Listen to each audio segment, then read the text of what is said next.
bwishize uko imyaka igenda ihererekana.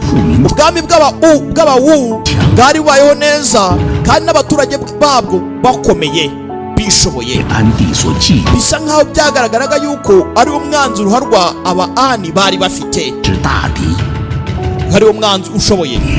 Ku ngoma ya gatandatu ya Yongying, umwami w'Aba-Ani yatangije urugamba, afata ingabo ajya gushaka kugira ngo afate ikirombe cya zahabu cyo muri Western Wu cyawo y'Iburengerazuba.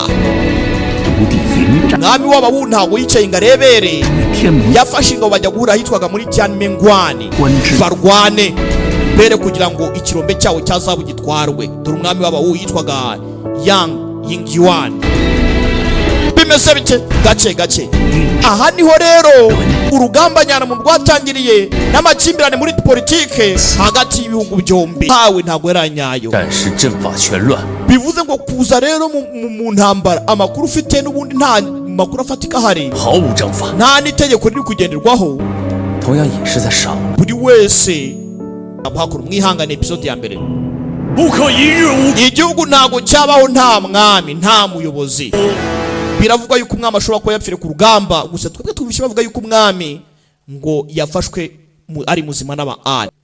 Yuke Zujun numwe muri bo yapfuye. Uri murambaza ibibazo Mr. Zka.